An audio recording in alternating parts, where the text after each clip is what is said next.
Greetings, Earthlings. Welcome to Nature Obscura, a podcast where nature and the supernatural collide. I'm Marissa. And I'm Grace. Each week, we share spooky happenings from the great outdoors, from cryptids to curses, ghosts to witches, and everything in between.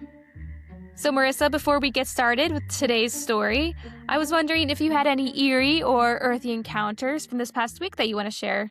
I've actually had both. So I went to this used bookstore. It was a dream. They also have, it's like mixed media. I was able to get really cool board games, but I also got a bunch of supernatural fun books, including, dun dun dun, The Witch's Guide to the Paranormal, How to Investigate, Communicate, and Clear Spirits. You would. I know, it's 2026. I think this year's the year, like, we actually go ghost hunting. It has to be. We've been slowly getting our equipment, and it has to be this year. We're doing it. It is. It is the year of ghost hunting. I want to do one of those night tours. Like, I loved going to the Whitney. That was a highlight for me for last year. I really want to get a group and go to one of those more expensive ones that you were mentioning, where you spend hours there at nighttime. Yeah, we'll have to look into it. But yes, I said I was going to form a Spectral Sisters ghost hunting club like 2 years ago. Has not happened, but I really would love to do that this year. I'll add it to the manifestations board I have yet to make. Mm-hmm. Well, now that we know that the Ghost Tube app is real and is accurate, we'll definitely be using that. I have one of those EMF readers that we could use. On the earthy side of things, at work we got in our first ever golden eye as our first bird of the year. Is it a common goldeneye? Yes. Sorry, I did not know there were different ones, but yes, it's a common golden eye. So awesome. I mean, sad. Yeah, he was hit by a car. He has a broken wing, but he's doing well. He's eating well. We figured out a way to present his food in a way that would entice him. And something that was really crazy about him, I've never had a bird do this, and another reason why I wanted to bring him up. He almost growls when you approach him. I've never had a bird emit the sound he emits when you come near him, which for one thing, it is a little scary, but it is also a good thing because, okay, he's feeling okay enough to show that he's scared of people and like he's doing his natural behaviors, but it's just the strangest sound. What about you? Any eerie or earthy encounters? So I've had kind of an eerie one over the past few days. So the past few nights, whenever I take my daughter to bed, I will slowly back out of the room and close the door and walk away, right? No issues. But the past 2 nights, in the middle of the night, I would notice that the door was open. And I'm like, what's going on? This is so bizarre. So I told myself, okay, tonight, as in last night, actually, tonight I am going to make sure the door is latched and I'm going to see what's happening because this is crazy. I mentioned to my husband, hey, this is happening. I think we need to put up a camera. It's ghosts. And he's like, let's go look at the door. I was like, no, it's ghosts. And so we go look at the door and you have to really pull it to latch it. And apparently I was not doing that. So now that I know that, it latches. But for a millisecond, I was like, oh my gosh, it is happening real time. We are being haunted and they're going into my daughter's room. But that is terrifying. It is good. It is just the door, but it was kind of exciting too in that moment there. But no, it is good. It's just a faulty-ish door. Mm-hmm. I was going to say, maybe our first ghost hunt of the year should be at your house. Just rule out anything. Right. Bring the Ouija board. Is that still in your car? It is. I'm accruing things. I also have a typewriter in my car now as well. No, you don't. A typewriter? Where did you get a typewriter? My friend, she had an extra. And she didn't need 2, so she gave one to me. So I am excited to use it. It's just kind of heavy and awkward. Mm-hmm. My grandma used to have a typewriter, and we would just type anything and everything. And she was so annoyed because we would run the ink dry. That's really cool.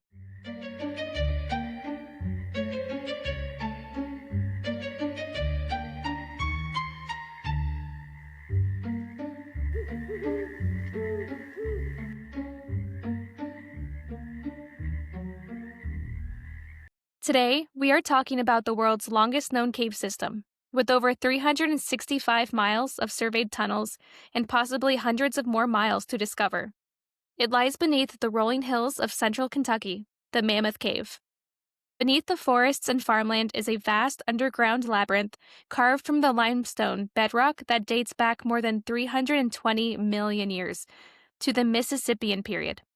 The cave passages themselves began forming much later, about 10 to 15 million years ago, as prehistoric rivers and streams flowed through, slowly seeping into the cracks of the limestone and dissolving it grain by grain into the tunnels we can see today. The Mammoth Cave system is still forming. Rainwater mixed with carbon dioxide from the soil creates weakened carbonic acid and slowly erodes away the bedrock.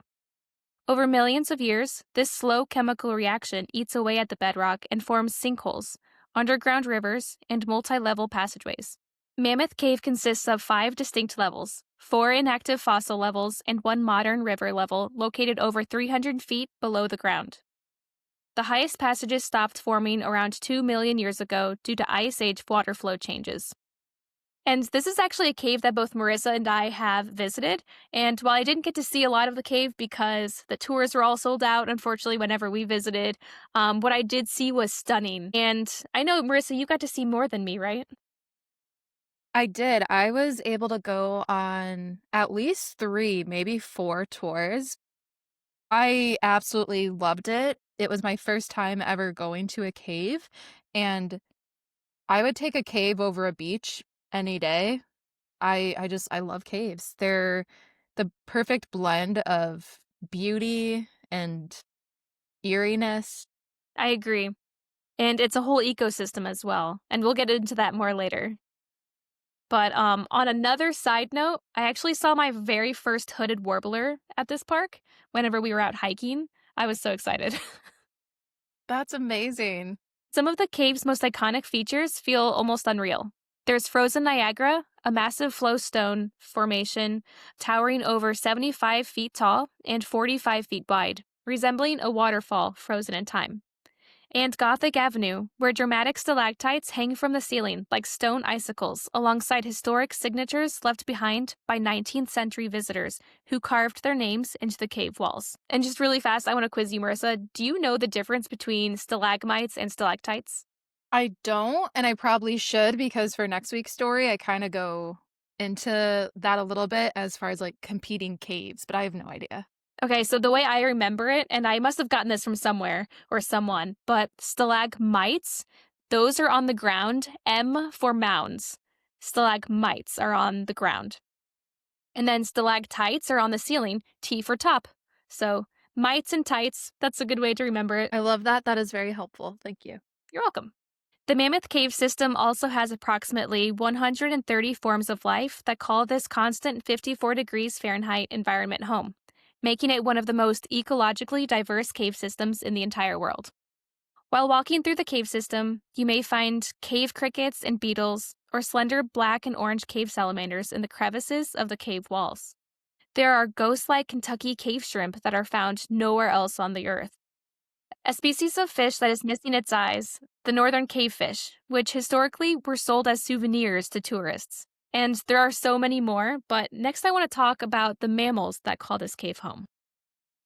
Of the 13 bat species that call the Mammoth Cave National Park system home, around 9 of the species have been seen to use the cave system. 3 of these species are endangered: the Indiana bat, the gray bat, and the northern long-eared bat. Bats, who are often demonized and generally misunderstood, are the only mammals in the world capable of true flight, and they play crucial roles in the ecosystems. Many of these bats live in the consistent temperatures of the cave during the winter and utilize trees and other man-made structures outside of the cave in the summer. But these bats in Kentucky, along with other bat populations around the country, face a devastating threat: white nose syndrome. A fungal disease that was first detected in Europe made its way to North America in the early 2000s. Specifically, it was found in New York in 2006, and it was present in Mammoth Cave by 2012. Something crazy about this is that European bat species have actually appeared to adapt to this white nose syndrome as they've been exposed to this fungus for thousands of years. I did not know that. I wonder, have they been able to figure out exactly like what gene or what they have that is allowing them to adapt or even like get rid of or be immune to the virus? I don't know that, but I really hope researchers are working on it. I know conservation efforts and research efforts in general are being made currently on this white nose syndrome because it's wiping out bat populations left and right. So the white nose syndrome, it's a devastating fungal disease named for the white growth that can appear on bats' noses and faces and even their wings, though the most severe damage happens inside the wings. The cold loving fungus infects bats during hibernation, disrupting their sleep cycles and causing them to wake more often, burning through fat reserves at an accelerated rate, and ultimately they starve before spring. By the time visible signs appear, bats are already suffering serious dehydration and physiological stress. Mortality rates are up to 90%, and it has pushed some bat species toward local extinction, which just makes me so sad because bats are so special. And I feel like every time I see a bat when I'm outside, I just get so excited. I am the same way. I love bats. I'm so sad that in the state of Michigan, it's illegal to rehab them. Working with birds, obviously, they're different, but they both have wings. And with no one rehabbing bats, they always give us a call, and it's so hard to, answer those questions of basically there's nothing we can do. And I'm actually interested to know if you are able to treat the fungus in bats once they actually have it, if there is something they can do in a rehab setting. Yeah, I don't think I go into that here, but I would love more research on that.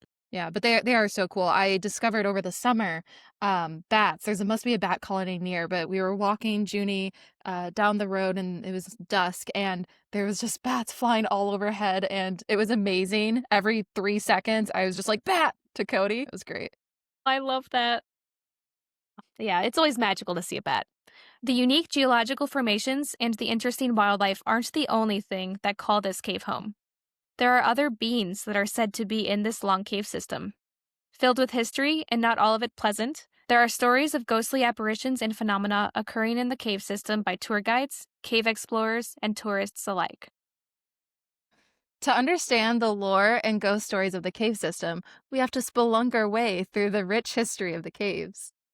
Indigenous people first explored Mammoth Caves over 12,000 years ago, believing that the caves were a passage between the physical and spiritual worlds. The cave was used during this time for shelter and for burial purposes.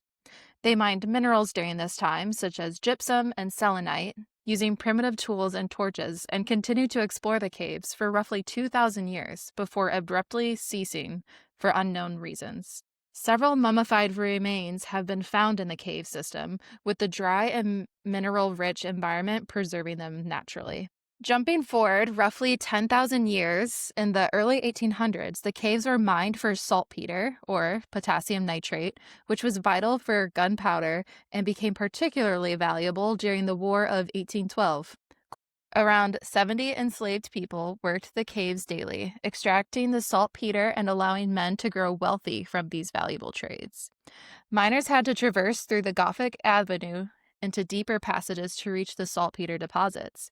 Superstitious individuals believed the area to harbor ghosts and demons, nicknaming this passage haunted chambers. The uneasy feelings miners may have felt as they worked in this area was likely further enforced when two indigenous mummies were temporarily stored in the chamber in a spot now called the Mummy Seat. And one thing about the Mammoth Caves is that it is filled with weird nicknames for places. The Devil's Armchair, the Haunted Passageway. Everything is supernatural, and if you didn't get a strange feeling from going through the cave system already, all of names of the place just further add to the presence and weirdness you feel. One major resource I use for this episode and for next week's is the scary stories of Mammoth Caves. Of course, I had to get this at the visitor center when I went. So get it. If you're going to Mammoth Caves, get this book, Scary Stories of Mammoth Cave by Colleen O'Connor Olson and Charles Hanyon. It has a whole chapter just dedicated to the weird, creepy names that they named everything there. But it has so many interesting firsthand accounts. It's great for when you're tired of walking in the caves all day, going to go read some stories about them. I love books Anywho, like that because it's so personal and it's like they spent all of that time in those caves. They know what they're talking about. exactly, and they had so many rich firsthand accounts with first and last names of different park rangers, different specific situations that you're not just going to find from some blog post, you know? Mhm. So, when cheaper sources emerged to get saltpeter, mining dramatically slowed in the area. Former miners became the cave system's earliest tour guides. Among them was Stephen Bishop, who was taken to Mammoth Cave in 1837 at 17 years old. Known for his athletic skill and intelligence, he was one of the most prolific guides of his time and was described by the National Park Service as one of the greatest explorers Mammoth Cave has ever known. Bishop was known to describe cave formations with a level of expertise comparable to a professor, and was actually the individual to discover the blind albino cavefish, along with over 20 miles of new cave passages.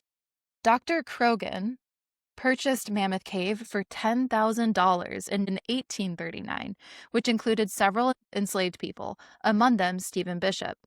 Those working in the caves were known to have glowing health, with former owners recounting that they came up after spending upwards of a year in the cave with beautiful, glossy, and shining faces. It was further evidenced in an official medical document of 1815 that spoke of the good health of the enslaved people and thought it was potentially due to the saltpeter, which were thought to have curative properties as a result. Do you know if there's any actual backings to that? I don't think so. Probably not. They probably just because they weren't seeing the sun. They were trying to make it all sound better because the people were enslaved. Oh, yeah, exactly. They're like, "Oh, well, we're giving them free health benefits." It's like, "No." So Dr. Krogan was amazed by these findings, and he had a grand idea. He believed that in addition to the curative saltpeter, the cave's constant 54-degree temperature could cure tuberculosis, then called consumption.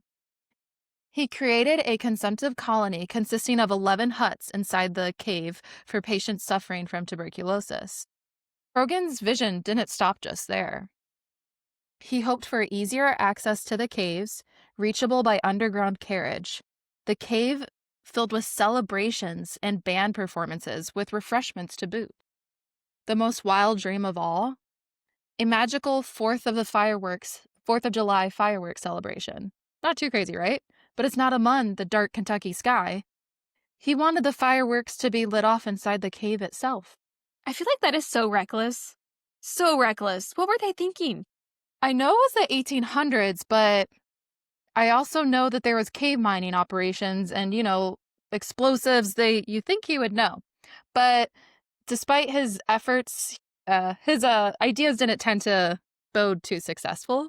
Okay, in this case, that's a good Oh. thing. The first patient came to the cave in the winter of 1842 and initially showed signs of improvement. Excited by this, Dr. Krogan began planning a hotel of sorts to support his expected masses of consumptive illness patients to come and restore their health. Unfortunately, though, as the winter progressed, the dark and dank conditions ultimately worsened their symptoms. The ever popular tours continued during this time. So you would think, okay, there's people with tuberculosis in this area. We have essentially hospital rooms, cave equivalent, set up for them. Tours are going to stop, right? You would No, think. got to make that money. So, unsuspecting tourists would come upon sickly patients in hospital gowns or even just hear their coughs in the distance, which I would much prefer in the distance. But also in a cave, I wonder if they were echoing. Probably. I wonder if they could even hear the tour guide with all And the you're coughing. just sitting there very sick and you hear a tour going by you. That must not have been great for morale. And I don't imagine that these patients were coming here for free. I imagine they were having to probably pay something because, in America, there isn't such Nothing's thing as free. universal health care. So you're like, is my money not enough? You're making me listen to people get tours and also Yeah. potentially like stare at me. That's called greed. Exactly. So the experiment ended up lasting no more than 5 months, with 5 patients passing from the disease and being laid out on a large rock, which is now referred to as Corpse Rock. To this day, reports of hearing unexplained coughing and the shuffling of feet in the area where the sanitarium once stood in the cave haunts the visitors who encounter these potentially otherworldly sounds. In early 1843, Dr. Krogan and his patients returned to the surface, disheartened and discouraged. Ironically, Dr. Krogan himself developed and later succumbed to tuberculosis just 6 years later. Did you see the cave huts? There's like two remaining. Yeah, I did actually see those. They were small. Yeah, for all that space, I mean, it's the world's largest cave. I am surprised they didn't make them bigger now that you say that. Yeah, what the heck? I wonder how much money they paid to be there and just got that small hut. Right, I'm gonna have to look into that. 7 years after his enslaver's death, in accordance with Krogan's will, Stephen Bishop was freed. With plans to move to Liberia, Bishop sold his 112-acre property near the cave system, but mysteriously died that summer at only 36 years old, less than 1 year from gaining his freedom. No. Yeah.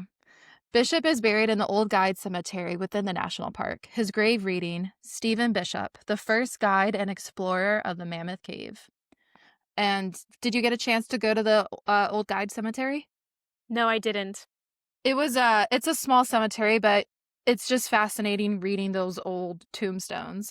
In addition to Stephen Bishop being buried there, among other potential guides, some of the tuberculosis patients were buried there as well. Gotcha. Yeah, I didn't see that one, but we did end up going to this cave site where I saw the hooded warbler, actually, where another spelunker had gotten stuck and died. I'm not sure if you plan on going over that, but I thought that was very spooky and scary. We will. So we're going to get into that spelunker next week because at the time, they actually didn't know those caves were connected. The Mammoth Cave's interior is lined with limestone, a rock known to store and hold energies. Many in the paranormal community believe limestone has the ability to replay these energies out, acting as almost like a tape recorder and causing residual hauntings in areas abundant in limestone. These recordings are residual, replaying an event, whether that's a full body apparition or just a sound or a scent. They're not able to interact with their environment. So it's truly a tape recorder. It's a replaying of the event. It's, for lack of better terms, they're not conscious that they're there replaying over and over again. That reminds me of that Netflix show, The Haunting of Bly Manor, where they're just doing the same thing over and over and then they end up just losing themselves. Yeah, I forgot that that was kind of the premise of that one. I really enjoyed those series. Me too. Um, Another area, which is I think why it's said to be so haunted near us, is that old mill house I told you about. It's made of limestone as well, and so that's why they think it's so haunted.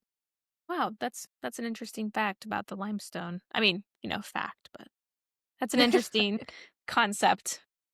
So some have said to encounter what they believe to be old guides throughout the area, perhaps even of Stephen Bishop himself in old-timey cave explorer guide attire, a drooping hat, a long-sleeve shirt, and an oil lantern, walking the passageways he discovered and navigated in life, also in death. Various areas throughout the cave system are said to be haunted. One day, Ranger Larry was guiding a tour through this area of the cave that used to host segregated church services. Upon doing a blackout in the chamber, an iconic part of, I'm assuming, most cave tours, involving a guide cutting out all the lights for you to take in the darkness and just see how completely dark it is in that cave system. That is one of my favorite parts of tours and caves because it is so dark and it's imperceivable how dark it is because you cannot see a single thing. Right, you can't whenever I'm part of those tours, I put my hand, see how close I can put my hand to the face or far away and see it.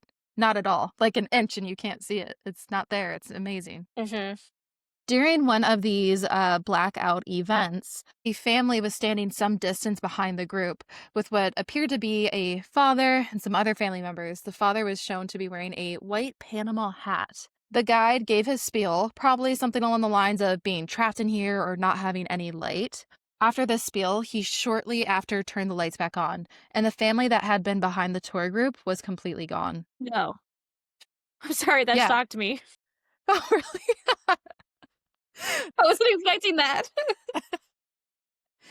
It happens often. There's numerous encounters of extra people joining tour groups throughout the caving history, both in, 1800s to this day. There will be other extra people on tour groups that weren't there, and then you turn a corner and they're gone and they don't catch up to them. During one lights out event, a tourist recalled looking around as the guide announced he was going to cut the lights for a moment, making eye contact with a man in his 60s that was just right in front of her. The older man was wearing wire-rimmed glasses and had gray hair.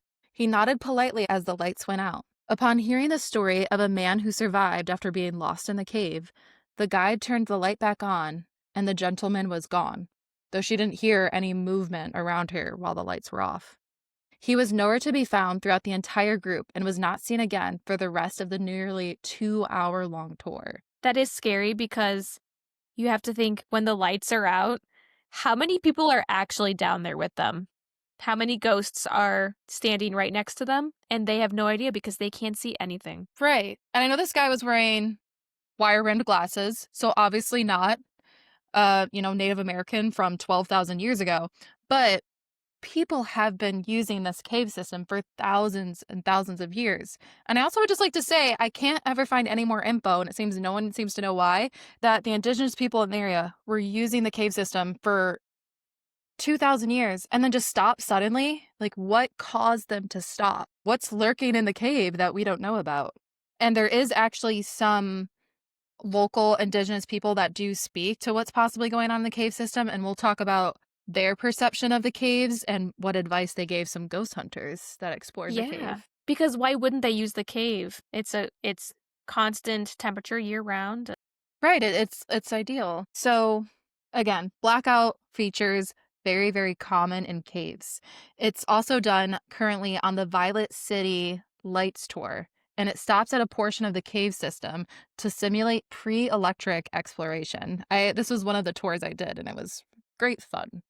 People have reported feeling touched or grabbed in the dark, even apparently when no one is standing close enough to them to cause such sensations.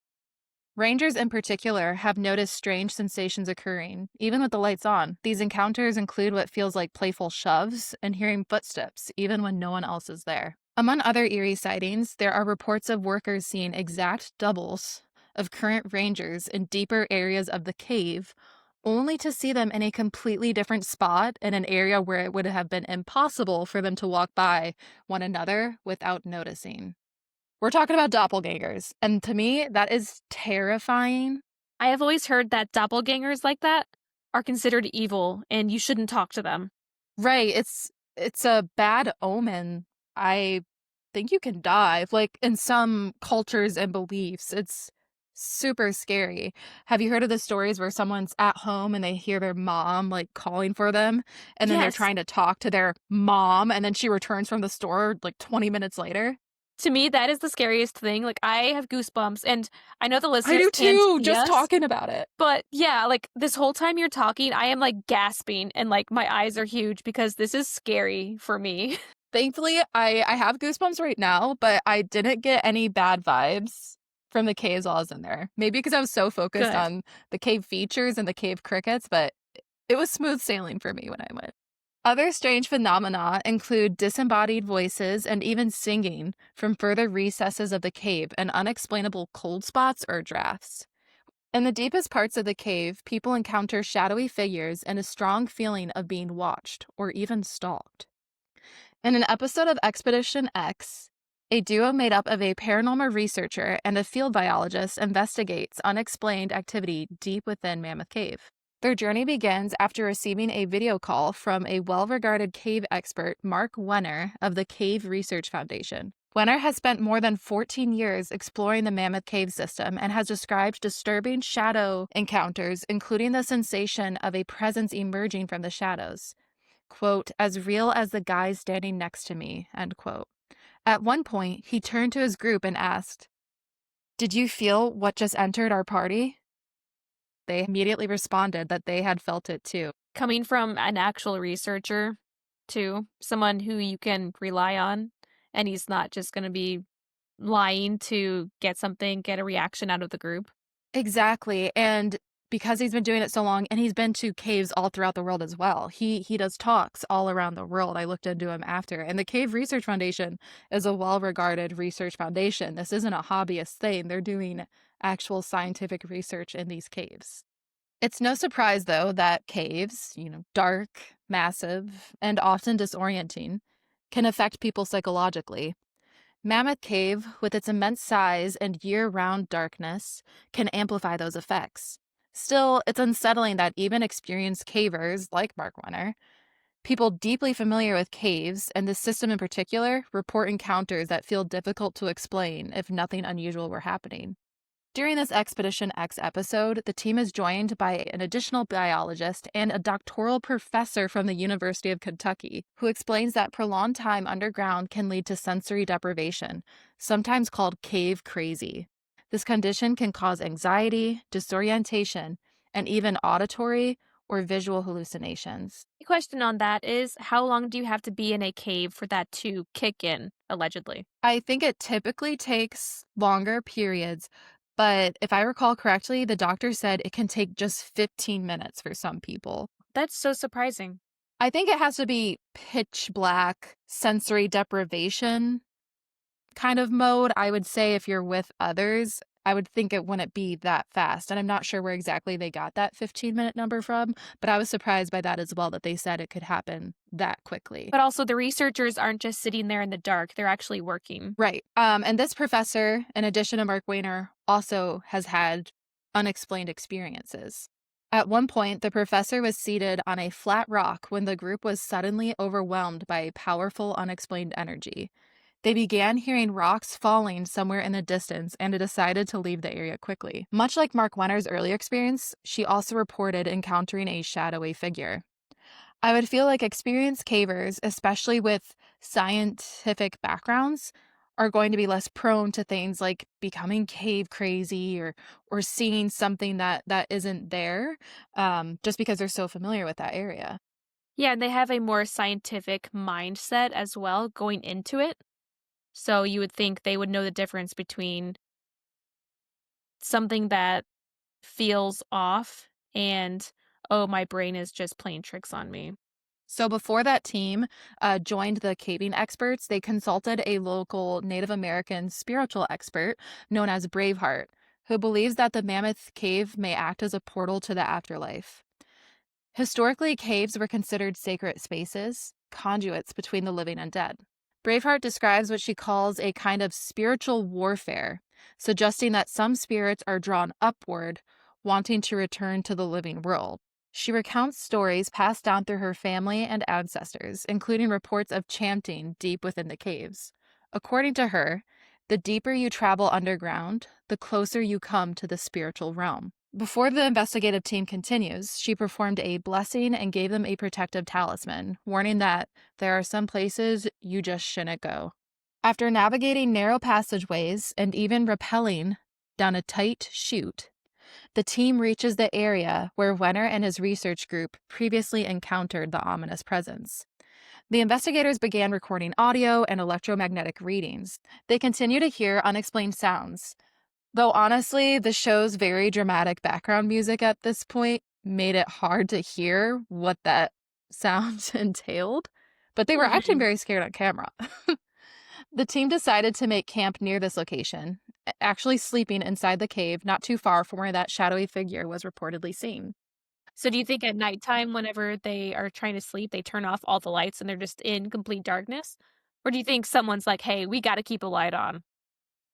I feel that the two that probably weren't the cavers wouldn't have minded having a little light on, but it looked like the footage they did show, it was like night vision camera. So I think they did sleep in complete pitch darkness.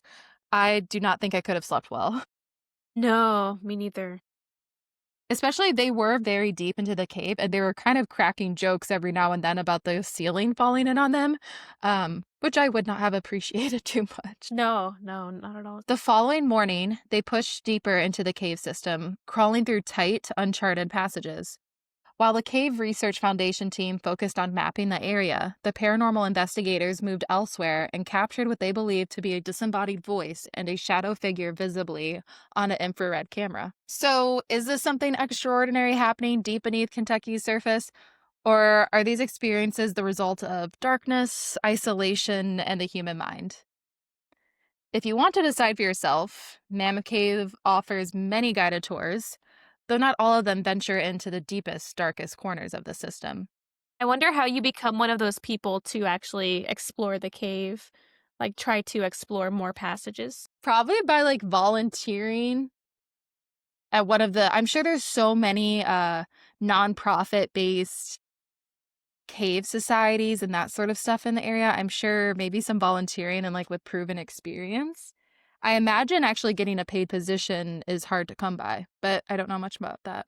The Mammoth Caves, they offer a spelunking tour, which is, hardcore caving, weaving through tight passageways. When I was on one of the tours, I think Cody had asked the tour guide about their spelunking tour, 8 hours long, and they said you go about the distance of a half mile. Oh my gosh, that's it. In 8 hours, you're slithering and squeezing. No, thank you. Like we said on the last episode, that could never be me. Never. So it's impossible to fit the world's longest known cave system into a single episode. So next week, we're actually going to dive into one of Mammoth Cave's darkest chapters, the tragedy of Sand Cave and the haunting encounters reported there ever since. At the time of this tragedy, it actually wasn't known that Sand Cave was connected to the Mammoth Cave system, though the person that got caught was really hoping it was. Was this the one I was talking about before? Yep. Yeah, the Floyd Collins. There's a lot that goes into the story of his work and his life and what happened before and after that I didn't know about. So there's a lot of reportings and sightings of his ghost after the fact, which I find very fascinating. And again, got it from that Scary Stories of Mammoth Caves book. It's just a treasure trove. I love that, and I wish I would have known all of this dark history before I had gone, because I want to go back so bad now just because I know and I want to be able to experience the dark figures and watch the people in my tour group more closely. Yeah. Keeping Count count like it's a everyone, kindergarten class. Like, okay, we each have a buddy system. Who are you? but also talk to the tour guide and see if they experienced anything, because I feel like they always have something.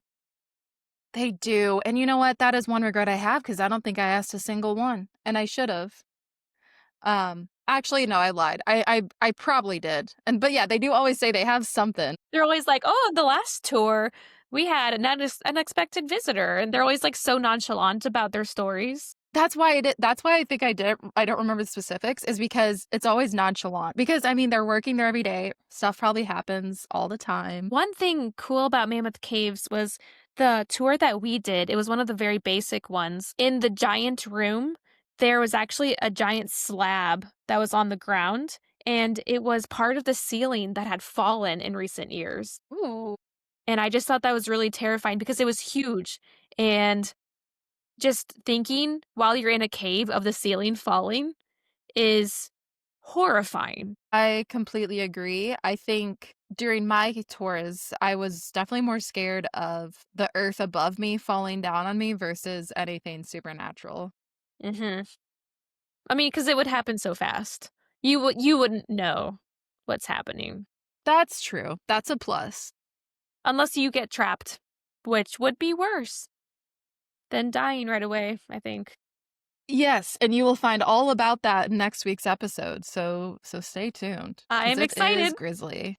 All right. Ooh. So let's do the scare scale next. On a scale of 1 to 10, with 1 being not very scary, not impressed, it's kind of just eh, and 10 being you are not only peeing your pants, but you are running out screaming and making a spectacle of yourself. I think this is gonna be the lowest scare scale I've done, but I'm gonna say a 2. I would say in general, I would think 1. Just the mention of a doppelganger puts it up to a 5. but I haven't heard as many encounters or experiences with a doppelganger, so I'll say a 2. What about you? I agree. Probably a 2. However, if the lights are off and like we're stuck down there and the lights go off, it very easily raises to a 9 for me. Right, and I actually just imagined, what if, and this raises it to a 9 or 10. You have a ghostly encounter. Okay, scary. But you're spelunking. You're like stuck and squeezing through something, and there's just a ghost and like right in front of you, or a shadow figure, and you know it takes time to crawl through that stuff. What do? You're stuck. You're in between, you're literally between a rock and a hard place. And there's just like a ghost that's like crawling towards you. Oh my god, that's the worst thing ever. Is there a horror movie about this? Because if not, there should be. I bet there is somewhere. Oh my gosh. That's gonna give me nightmares just thinking of That that. scared me. I'm gonna have to ponder that a little more. Mhm. So, yeah, that I feel like if you saw, like, an apparition, like a ghost joins your tour, that's not too scary. That's more just like, "Wow, that was awesome," kind of deal, you know? Right, you'd be more excited. Like, I saw cave crickets, I saw a cave salamander, and I had a ghost join my tour. Like, checked all Mhm. the boxes. Thanks so much for listening to this week's episode of Nature Obscura. We hope you tune in next week for part 2 of the exciting cave saga. We hope you love caves as much as we do. And if you do, or if you don't, either way, don't forget to give us a follow or even let your friends know about us. That'd be cool too. If you have any creepy cave stories, please email us at natureobscurapod@gmail.com, or you can message us on our contact form on our website, natureobscurapod.com. We want to hear your scary stories, and they might even be on a listener's episode in the future. Stay obscure, Earthlings.